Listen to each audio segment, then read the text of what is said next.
बिस्मिल्लाहिर्रहमानिर्रहीम अस्सलाम वालेकुम। डियर स्टूडेंट, आज का जो हमारा टॉपिक है उसमें हमने दो लिटिल बिट लॉन्गर आर्टिकल्स को डिस्कस करना है। एक इम्बाइबिशन कहलाती है और दूसरा हमारे पास है ब्लीडिंग। अब ये जो आर्टिकल है, ये जो कंटिन्यूटी है हमारे टॉपिक की एसेंट ऑफ सेप, तो उसमें जो तीसरा फैक्टर हमारे पास है वो ये इम्बाइबिशन का है। अच्छा, ब्लीडिंग में एसेंट ऑफ सेप में कोई इतना ख़ास इसका रोल नहीं है।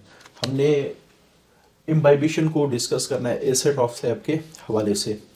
अच्छा, सबसे पहले an important force in ascent of sap, और जिस साइंटिस्ट ने ये बात सजेस्ट की कि एक तो होता है ना कि जैसे मैं कहते हैं ये जाइलम ट्यूब है, ये जाइलम ट्यूब है और ये जाइलम वॉल है।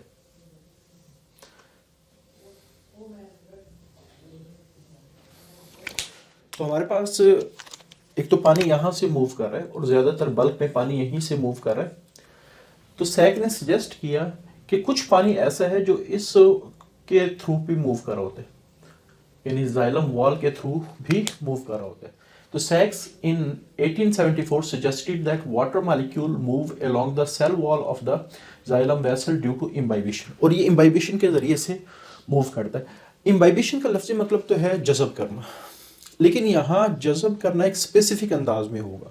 अच्छा, इसको बड़ी आसानी से समझा जाता है इस प्रोसेस को कैसे। जैसे बेस्ट जो एग्जांपल है समझने के लिए वो एक रूटीन की एग्जांपल है जो आप लोग अपने घरों में भी ऑब्जर्व कर सकते हैं, बल्कि इवन एक्सपेरिमेंट भी आप लोग घरों में कर सकते हैं। जो चने होते हैं जब वो आप दुकान से लेके आते हैं वो बिल्कुल ड्राई होते हैं, ठीक है। अगर आप ये करें कि उन चनों के दो पोर्शन बनाएं, एक को आपने डुबोना है पानी के अंदर और पूरी रात वो पड़े रहें, और जो दूसरा पोर्शन है उसको एज इट इज़ रखे रहने दें। अच्छा, जब सुबह के वक्त या अगले दिन जब आप ऑब्ज़र्व करेंगे जिन चनों को पानी में डुबोया गया था उनका जो डायामीटर है वो ज़्यादा होगा, यानी उनका वॉल्यूम इंक्रीज़ हो चुका है, और जो वैसे ही पड़े रहे उनका डायामीटर के अंदर कोई इजाफा नहीं हुआ।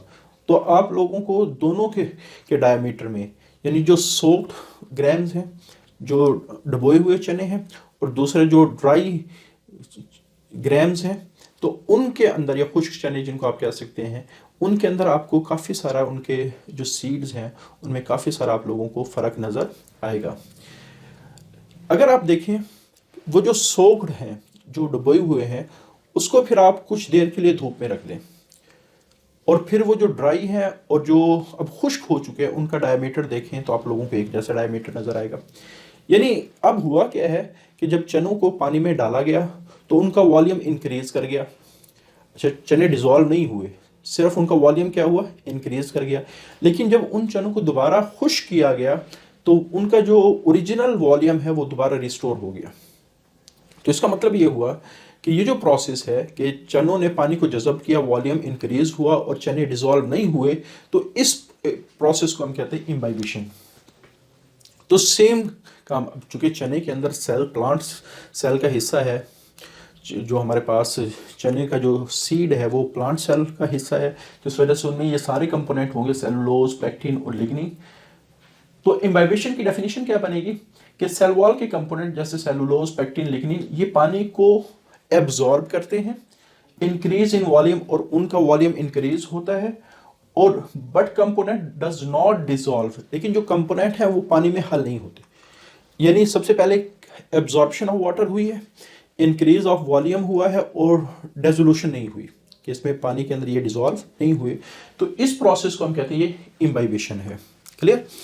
अच्छा, ये एक रिवर्सिबल प्रोसेस है। रिवर्सिबल प्रोसेस इसको क्यों कहा जाता है? क्योंकि जब उन चनों को हम दोबारा रखेंगे तो ऑटोमेटिकली वो खुश्क हो जाएंगे और उनका जो वॉल्यूम है वो दोबारा रिस्टोर, बहाल हो जाएगा। क्लियर? कैसे पानी ऊपर जाता है, और इसको भी बड़े आप सिंपली, बड़े अच्छे एक आसान एक्सपेरिमेंट से इसको ऑब्जर्व कर सकते हो।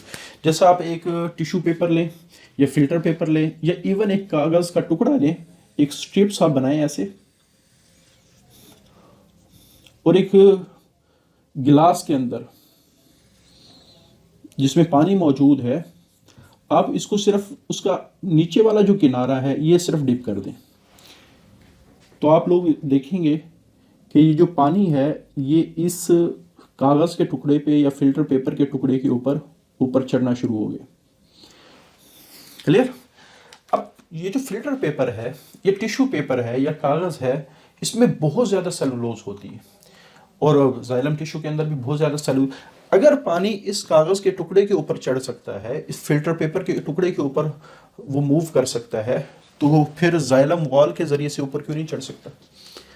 लेकिन फिर इसके बावजूद इसका जो कंट्रीब्यूशन है वो बहुत कम है, क्योंकि पानी की जो मेजॉरिटी ऑफ ये बल्क फ्लो है पानी का, वो ल्यूमन, ये जो अंदर की खाली जगह है, यहाँ से मूव कर रहे हैं। तो यहाँ से जो मूवमेंट होगी वो बहुत ज़्यादा थोड़े पानी की मूवमेंट होगी। तो इस वजह से आप कह सकते हैं कि it has contribution but little contribution, कि इसका कंट्रीब्यूशन तो है लेकिन बहुत थोड़ा सा कंट्रीब्यूशन है। क्लियर। अच्छा, ये फोर्सेस कैसे जनरेट होती? एक तुमने डिस्कस किया था कि cellulose have greater affinity for water. इस वजह से जो सेलुलोज के मॉलिक्यूल हैं वो पानी को खींचते हैं, और जितना ज़्यादा ड्राई सेलवाल होगी या ड्राई सेलुलोज होगी उतनी ही ज़्यादा उसके अंदर अट्रैक्शन ज़्यादा होगी, क्योंकि ड्राई का मतलब ये है उसमें वाटर पोटेंशियल कम होगा, तो वेट वाले जो वॉल है उसमें वाटर पोटेंशियल ज़्यादा होगा, तो पानी ऑस्मोसिस के ज़रिए से मूव करना शुरू हो जाए। यानी आप कह सकते हैं, जैसे मैं कहता हूँ कि ये वाला जो हिस्सा है ये बिल्कुल ड्राई है, अब पानी ऊपर की तरफ आना शुरू हो गया, ये वाला पानी ऊपर की तरफ आया, तो अब देखा जाए अब नीचे वाला जो हिस्सा है ये तो हो गया वेट, लेकिन ऊपर वाला हिस्सा इसका ड्राई है, तो फिर ड्राई हिस्सा इस वेट पानी को अपनी तरफ अट्रैक्ट करेगा। जब ये पानी को अपनी तरफ अट्रैक्ट करेगा, जो नीचे वाला पोर्शन है, अभी से पानी चूंकि ऊपर की तरफ चला गया, अब वो नीचे से एब्जॉर्ब करेंगे। अब इसी तरह जो ऊपर वाला पोर्शन चूंकि ड्राई है, इस वजह से पानी ऊपर आ जाएगा। अब यहाँ से पानी यहाँ, तो इस तरह with the passage of time पानी ऊपर जाता रहेगा। यानी ये जो पानी को ऊपर ले जाने के लिए फोर्सेस जनरेट हो रही हैं, एक तो सेलुलोज के अंदर अट्रैक्शन है, और दूसरा जो ड्राइनेस ऑफ सेल वॉल या प्रोटोप्लाज्म पूरे सेल को कहा जाता है, तो ये जो ड्राइनेस ऑफ सेल है, होल सेल, और मेजॉरिटी ऑफ केसेस में जो सेल वॉल है, ये वो इम्बाइबिशन फोर्स प्रोवाइड करते हैं जिसकी वजह से पानी ऊपर की तरफ जाता है। अच्छा, यहाँ चूंकि सेल वॉल, सेलुलोज इसमें मेजर रोल प्ले करती है, तो हम कह सकते हैं पानी जब सेल वॉल के ज़रिए से ऊपर जा रहा है, तो सेल वॉल के पाथवे को हमने क्या कहा था? It is a apoplast pathway. तो root cell wall imbibe water, तो यहाँ इम्बाइबेशन का मतलब आप लोगों को क्लियर होना चाहिए कि यहाँ एब्जॉर्प्शन ऑफ वाटर हुई है, इंक्रीज वॉल्यूम हुआ है, डज नॉट डिसॉल्व, ये वो डिसॉल्व नहीं हुआ है, तो ये रिवर्सिबल प्रोसेस है। अच्छा, इसकी एसेंट ऑफ सैप में इतनी कंट्रीब्यूशन नहीं है, लेकिन इसके अगर हम इंपॉर्टेंस की बात करें, प्लांट के बहुत सारी जगह पे इसका कॉन्सेप्ट अप्लाई हो रहा होता है। जैसे जर्मिनेशन ऑफ सीडलिंग इस वजह से है, सपोज मैं कहता हूँ कि ये हमारे पास सीड कोट है और उसके अंदर एम्ब्रियो वगैरह सीड के बाकी पोर्शन है। जब इस सीड को ज़मीन में दबाया जाता है और इसको पानी दिया जाता है, तो जो अंदर वाले पोर्शन है वो पानी को एब्जॉर्ब कर रहे होते हैं, और एब्जॉर्ब करने की वजह से उसका वॉल्यूम इंक्रीज हो रहा होता है, और वॉल्यूम ये 200 टाइम्स तक इंक्रीज हो जाता है, और इस वॉल्यूम के इंक्रीज होने की वजह से ये जो बाहर की सरफेस है ये रप्चर हो जाती है, और जो सीडलिंग है वो बड़ी खूबसूरती के साथ यहाँ बाहर आ जाते हैं। सीडलिंग कहते हैं किसको है? सीड से निकलने वाले पौधे के लिए हमने वर्ड इस्तेमाल किया सीडलिंग। तो इसकी जो सबसे ज़्यादा इम्पॉर्टेंस है प्लांट के अंदर इम्बाइबेशन की, वो जर्मिनेशन ऑफ सीडलिंग है, कि एक एम्ब्रियो से जो सीड के अंदर मौजूद है उससे पौधे का बाहर आना। तो इसमें होगा कि uptake of water, volume of seed में increase up to 200 times as a result of uptake of water, seed coat rupture, seed coat फटता है, and make germination of seed effective. और इससे जर्मिनेशन का मतलब क्या होता है कि सीड से पौधे का निकलना, ये जर्मिनेशन कहलाता है। अच्छा, ब्लीडिंग क्या होता है? अगेन बड़ा सिंपल सा कॉन्सेप्ट हमारे पास है। जैसे ब्लीडिंग हमारी बॉडी में होती है, सेम केस यहाँ है। कैसे होती है? जब हमारी बॉडी को कोई कट लगता है तो हमारे स्किन के अंदर जो ब्लड वेसल्स हैं वो फटती हैं, उनको कट लगता है तो उससे ब्लड बाहर आना शुरू हो जाता है। इस कॉन्सेप्ट को हमने कहा ब्लीडिंग। अब प्लांट में ब्लड तो नहीं होता, लेकिन ब्लड वेसल की तरह की वेसल ज़रूर होती हैं जिसमें ट्रांसपोर्टेशन हो रही है, उन वेसल को हम कहते हैं जाइलम और फ्लोएम। तो जब प्लांट को कट लगता है या प्लांट वाउंडेड होता है या प्लांट की प्रूनेशन होती है, यानी वो ज़ख्मी होता है, या उसको जैसे हम कहते हैं छाल उतारना, उसकी छाल को उतारा जाता है जिसको हम कहते हैं टैपिंग वगैरह, तो ये सारे वो चीज़ें हैं जिसकी वजह से प्लांट से बाज़ दफ़ा लिक्विड बाहर आना शुरू हो जाता है।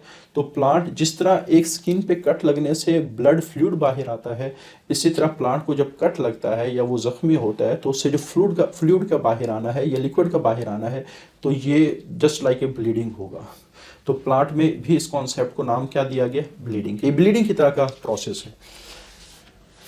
तो if it happens in plant when plant are cut, prone, taped or wounded and flow of sap from cut is called as bleeding. अक्रेंस ख़ासतौर पे ये स्प्रिंग सीज़न में होती है, क्योंकि स्प्रिंग सीज़न या मौसम बहार में जो प्लांट है वो बहुत ज़्यादा एक्टिवली काम कर रहे होते हैं, क्योंकि उन्होंने अपने नए लीव्स को बनाना होता है, नए फ्लावर्स आ रहे होते हैं। आपने क्या देखा होगा, जो प्लांट के ऊपर जो सबसे ज़्यादा हरियाली आती है, सबसे ज़्यादा प्लांट ग्रो कर रहे होते हैं, वो स्प्रिंग सीजन में करते हैं।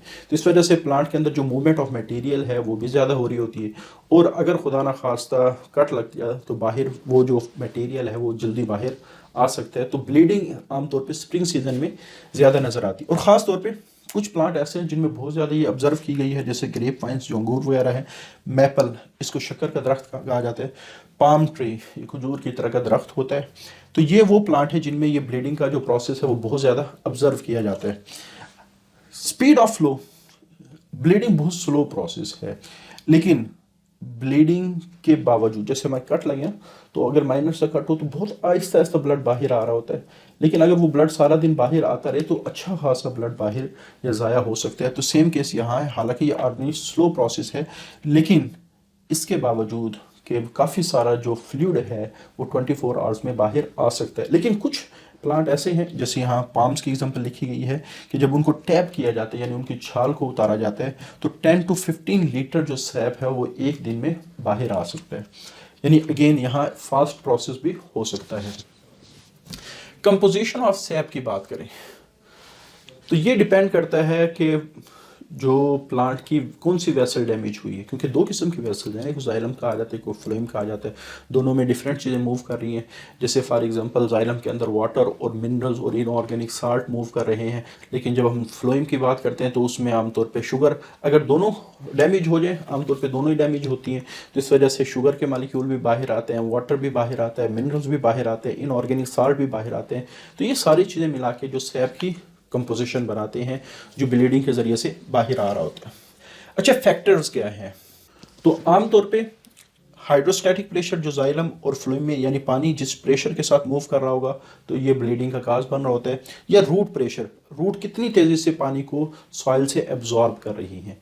तो ये दोनों फैक्टर ऐसे हैं जो पानी के प्रेशर को बढ़ा देते हैं आमतौर पे जाइलम और फ्लोएम के अंदर। तो फिर जब उसको कट लगता है तो वही प्रेशर इस ब्लीडिंग के जो प्रोसेस को कंटिन्यू करता है और काफ़ी सारा सैप बाहर आना शुरू हो जाता है। तो ये हमारे पास आज का आर्टिकल था। अगला जो पोर्शन है उसमें हमने ट्रांसपायरेशन को स्टार्ट करना है। आज के लिए इतना ही। अल्लाह हाफिज़।